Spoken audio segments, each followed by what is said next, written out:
마지막 환난의 때를 예언했습니다. 환난의 때는 정말 땅이 다 뒤집어 엎음과 같이 일어나겠죠. 그럼 정말 힘들 겁니다. 근데 다행히도 오늘 25장은요, 하나님께서 25장에 옛부터 정하신 하나님의 주권대로 역사가 진행된다라고 하는 것을 찬양하고 있습니다. 그리고 환난의 때 마지막 날을 설명한 다음 장에서 오늘 설명하는 것은 이런 겁니다. 그 다음에 하나님을 찬양하는 무리들을 설명하고 있는 겁니다. 그래서 하나님을 찬양할 것인데, 그리고 또 하나님께서 이렇게 찬양하는 것에 잔치를 벌리실 것이다 라고 되어 있습니다. 근데 약간 이상해요. 정말 이상한 거는 맨 끝에 보면 그 모압에 대한 심판 얘기가 다시 또 나옵니다. 왜 구조가 이럴까 했습니다. 그래서 구조를 한번 묵상해 봤습니다. 그러니까 구조는 이런 겁니다. 어저께 심판의 날에 대한 설명이었습니다. 오늘 하나님을 찬양하는 시간이 있고요. 찬양하는 시간이 있는데 한편은 잔치에 갈 것이고요. 모압은 벌을 받을 것입니다. 그렇게 묵상하다 보니까 연결되는 것들이 있었습니다. 그래서 오늘 사망에 대해서 묵상하려고 하는데요. 한번 성경 구절을 조금 보겠습니다. 1절은 여호와를 찬양하고 있습니다. 근데 여호와를 찬양하는데 옛적에 정하신 뜻대로 성실함과 진실함으로 행하셨다. 그러니까 옛적에 정하신 대로 하나님의 주권대로 역사가 흘러가고 있음을 설명합니다. 그리고 2에서 3절은 하나님의 능력을 찬양합니다. 근데 그 능력이 조금요, 2절만 보면 주께서 성읍을 돌무기로 만드시며 견고한 성읍을 황폐하게 하시며, 그러니까 사실은 세상을 망하게 할 수 있는 능력도 하나님을 찬양하고 있는 겁니다. 4절에서 5절은요, 연약한 요새가 되어주실 긍휼에 대한 찬양입니다. 즉 하나님께서 연약한 자의 요새가 되어주실 긍휼을 찬양하고요. 6에서 8절은요, 성산의 만민에게 배설될 여호와의 연애와 풍성한 은혜를 찬양하고 있는 겁니다. 자, 6절에서 8절은요, 보면 6절입니다. 만군의 여호와께서 이 산에서 만민을 위하여 기름진 것과 오래 저장했던 포도주로 연회를 베풀하시니 곧 골수가 가득한 기름진 것과 오래 저장하여 맑은 포도주로 하실 것이라. 연수가 오래된 포도주 저장했는데 오래됐대요. 포도주는 오래될수록 비싸죠, 그렇죠? 그 다음에 기름진 것으로 이런 하나님의 잔치를 배설할 것이고 이 잔치에 참여할 거라고 하는 겁니다.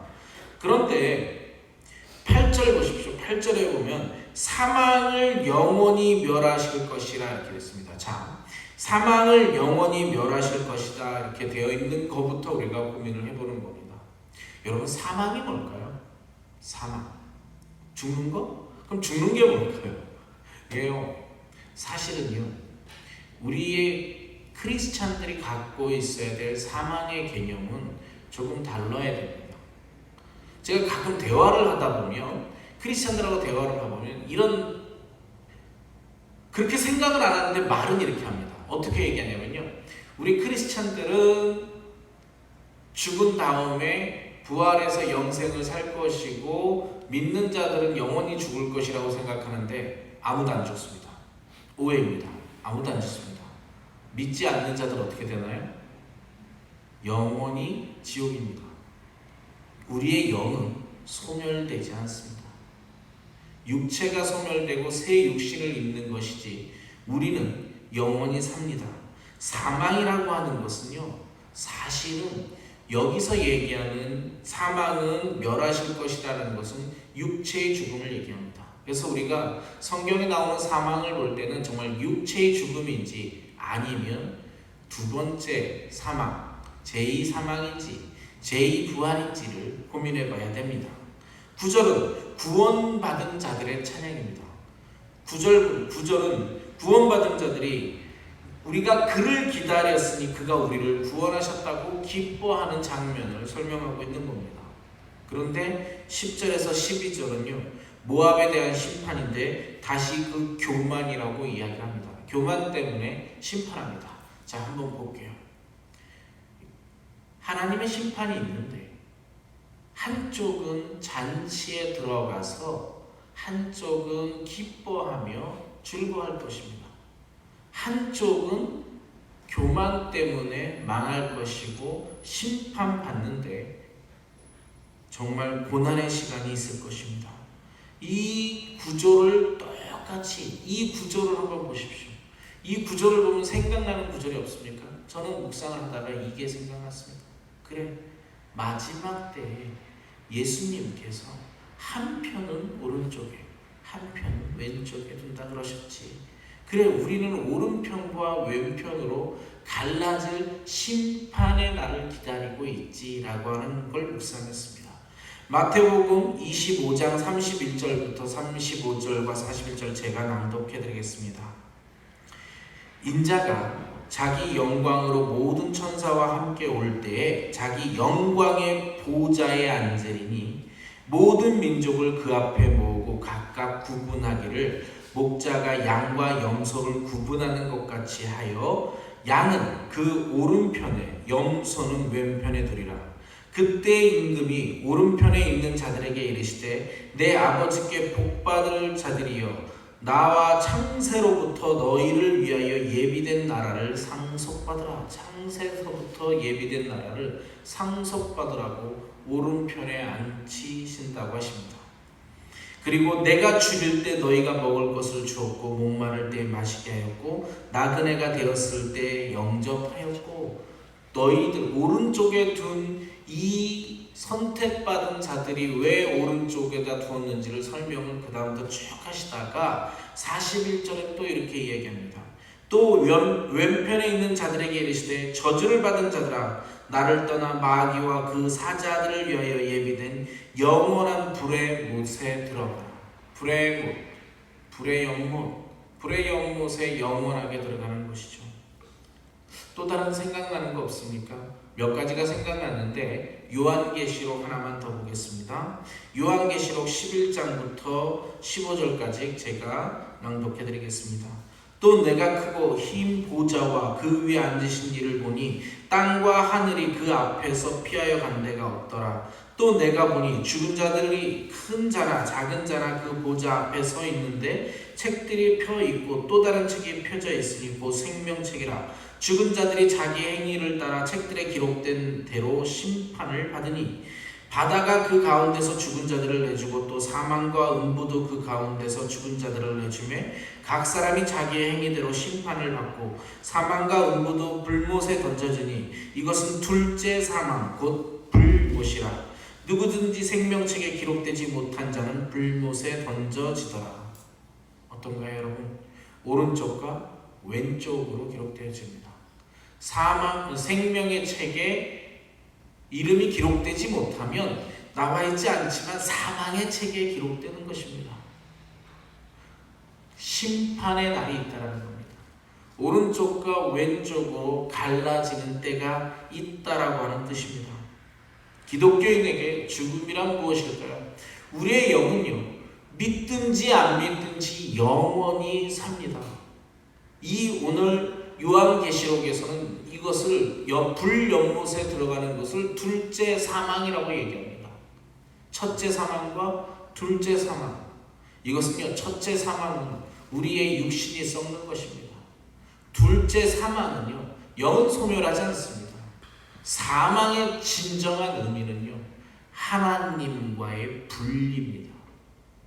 하나님과 분리가 되어지면 우리는 평강 가운데 살 수가 없습니다.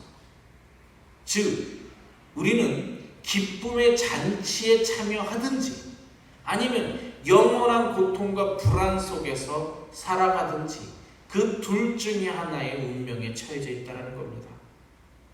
하지만 우리가 지금 살아가는 동안 우리는 이렇게 살아가는 동안 심판에 대한 종말에 대한 마음을 잘 안 갖고 삽니다.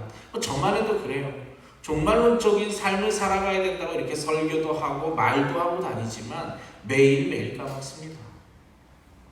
종말론적으로 잘 살아가지는 않지요. 아직 멀은 것 같은 느낌이 들고. 근데 오늘 예수님께서 하신 말씀 중에 오늘을 살아가는 힌트가 있습니다. 종말의 날에 예수님께서 오른편에 앉은 자들에게 나의 이름으로 소자에게 물 한 잔 준 것을 칭찬하십니다. 그것 때문에 우리가 오른편에 설 수 있는 것입니다. 종말을 기다리는 우리는 지금을 살아가는 이때는 서로 사랑하고 하나님께 향해 거룩하게 이웃을 돌보며 살아가는 때를 살아가야죠. 그러면서 종말을 기다리는 것입니다. 그런데 종말을 설교하시는 분들 중에 대단히 사람들을 불안하게 하는 설교를 하는 분들이 많은데 우리는 종말을 두려워할 필요 없죠. 종말은요, 정말 환난의 날, 그러니까 막 두렵죠. 그런데 여러분, 우리가 오른편에 쓴다라는 확신이 있으면 심판의 날은요, 구원의 날이고 기쁨의 날이고 잔치의 날에 들어가는 겁니다. 여러분에게 불안한 부정적인 메시지가 아니라 우리가 오늘 다시 은혜를 받아야 될 말씀은요, 심판의 날이 오지만 그 심판이 우리에게 둘째 사망으로 가는 날이 아니라 사실은 하나님이 배설한 잔치에 들어가는 거죠. 그러기 위해서 오늘 아침 우리가 일어나 찬양하고 하나님께 예배드리는 겁니다. 드린 찬송을 잠시 묵상해 볼게요. 저 장미꽃 위에 이슬이 아직 맺혀 있는데, 그 은은하게 들리는 주님의 음성을 듣고자 우리가 이 자리에 모였던 거죠. 그래서 주님의 음성을 찬양을 하면서 조용히 자기가 묵상을 하면서 내가 하는 설교가 아니라 하나님의 대언하는 말씀 가운데 주님의 은은한 그 음성을 들으시기를 축복합니다. 그 주님의 은은한 음성 가운데서 우리는 또 하나 보아야 될 것이 있습니다. 빛나고 높은 그 보좌에 앉으신 주께서 우리를 기뻐하신다라는 것입니다. 그래서 너는 기뻐하는 쪽에다가 오른쪽에다 두겠다라고 말씀하시는 거예요. 대신에 그분이 우리에게 다시 잔잔하게 부탁하고 계신 게 있어요. 거룩하게 살지 않겠니? 나를 찬양하며 이웃을 사랑하며 서로 돌보며 살아가지 않겠니? 이렇게 이해하고 계십니다. 그리고 우리는 왼쪽을 걱정할 필요는 없죠. 다만 또 은은하게 주시는 음성이 너의 사랑하는 사람들 중에 왼쪽에 있는 사람이 있지 않겠니? 이자와 함께 손을 잡고 오른쪽으로 옮겨주지 않겠니라고 예수님께서 지금 말씀하고 계시지 않을까요? 오늘 아침은 이것을 묵상했으면 좋겠습니다. 오늘 하루도 말씀을 가지고 살아야 됩니다. 구원의 심판이, 그 심판의 날을 우리는 구원의 날로 믿음으로 확정짓고 택하고 선물로 받는 그런 아침이 되길 소망합니다. 우리가 살아야 될 것은 거룩한 삶을 살아가는 오늘 하루 모두 되시길 축복합니다. 잠시 묵상하시고 기도하겠습니다.